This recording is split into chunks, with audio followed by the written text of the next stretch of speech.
Agaseke k'amakuru mu karere ngapfunduriye muri Uganda. Perezida Yoweri Kaguta Museveni yasinye itegeko ryerekeye imikoreshereze y'imbuga nkoranyambaga na internet ritavuzweho rumwe bivuga ko umushinga w'itegeko waje gucecekesha abadasingiza ubutegetsi bwe. Iri tegeko ubwo ryigwaga mu nteko ishinga amategeko bamwe mu bagize inteko ishinga amategeko n'impirimbanyi z'uburenganzira bwa muntu bavuze ko rigamije kwibasira abanenga ubutegetsi ndetse no gukingira ikibaba abategetsi bamunzwe na ruswa.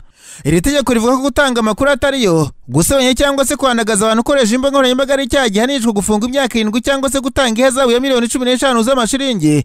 Uhamijwe iki cyaha agahitamo igihano yabasha, ariko kandi ngo umucamanza ashobora kubiguhanisha byombi. Iri ni itegeko ritavuzweho rumwe mu nteko ishinga amategeko, cyane kuba mu badepite bavuze ko ari umugambi wo kubuza abantu kugaragaza ibitagenda, kuko ubutegetsi budashobora gushima burenga, kandi bakavuga ko ngo ari ukuniga ubwisanzure bwo kugaragaza icyo umuntu atekereza. Bamwe mu batarashimishaga ubutegetsi bitewe n'ibyo bandikaga byamaze kugiraho ingaruka mbere y'itegeko. Havugwa Bwana Kakwenze Rukirabashayija wanahunze igihugu hafi yo kwicwa ubwo yandikaga ku mbuga nkoranyambaga nenga Perezida Museveni n'umuhungu we Muhoozi Kainerugaba. Undi wagizweho ingaruka no kwandika ibitarashimishije ubutegetsi ni Dr Stella Nyanzi.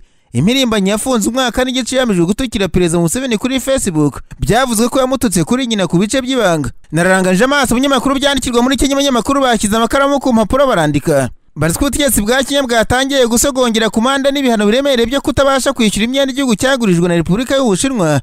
Ikinyamakuru Business Daily cyanditswe mu mwaka w'ingengo y'imari warangiye mu kwa gatandatu k'umwaka ushize. Ubutegetsi bwa Kenya bwaciwe amande ya miliyari 1 na miliyoni 300 z'amashiringi akoreshwa muri kiriya gihugu kuko butabashije kwishyura uko byari biteganijwe. Uyu mwenda Kenya uri gucibwa amande yo kutishyura n'uwafashwe wubaka umuhanda munini wa gari ya moshi mu Mombasa na Naivasha, kandi ngo igihe cy'ubusonerwa bw'imyaka 5 cyatanzwe n'Ubushinwa cyari cyarangiye. Abasesenguzi basanga amadeni ibihugu by'aka karere byaka mu Bushinwa ashobora kuzabicisha amande aremereye kuko hari imishinga bakora itabyara inyungu. Uyu muhanda wa gari ya moshi mu Mombasa na Naivasha ngo niho baje gusoresha imizigo ihanyura nk'uko byari byitezwe, ndetse ngo n'abagenzi baragabanutse. Impuguke mu bukungu zavuze ko Kenya ikijya mu bihugu bifite ubukungu buri hagati na hagati, ngo yisunze Ubushinwa mu nguzanyo, ahanini kubera ko igihugu gitanga umwenda kitaronije nk'uko za banki y'isi na IMF bibigenza. Uku guhabwa umwenda urimo amananiza atavugwa muri rubanda ngo niwe bitumye Kenya icibwa akayabo ko gutinda gutangira kwishyura, kandi nabwo ngo amasezerano n'ubwishyura cyari ubwiru ntawe uzi ikirimo. Ubutegetsi bwa Uhuru Kenyatta wacyuye igihe ngo bwaranzwe no gufata imyenda henshi bugamije kubaka ibikorwa remezo, kandi ahanini ngo bukibanda muri banki zo mu Bushinwa.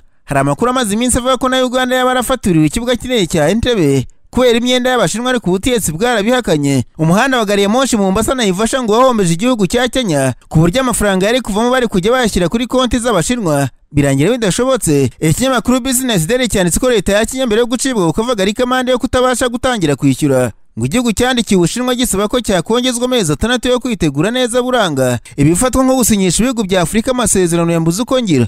Agaseke k'amakuru mu karere ngapfundikire muri Kongo Kinshasa, abanyamakuru bakoze jwa muri no barandika.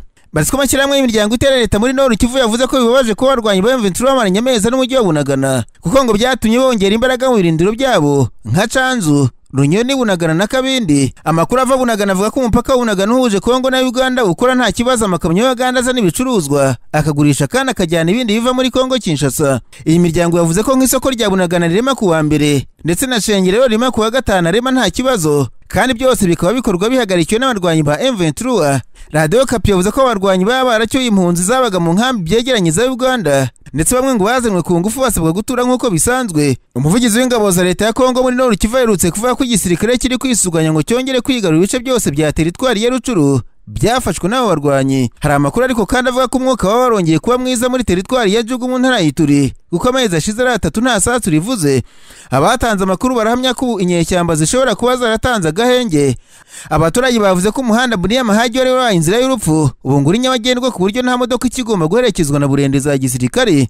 Abaturage bavuze ko ingabo za MONUSCO zaba zarabashije kumvikana n'inyeshyamba zigashyira intwaro hasi ku bushake. Hagati ariko Perezida wa Kongo yaganiriye nabo mu badepite bakomoka mu ntara za Ituri na Nord Kivu, avuga ko ari gusuzumwa uko izi ntara zavanwa mu bihe bidasanzwe zimaze mu mwaka, ndetse ashimangira ko amatora azaba umwaka utaha kandi abaturage ba Nord Kivu na Ituri bagatora bitandukanye n'ibyavugwaga mbere.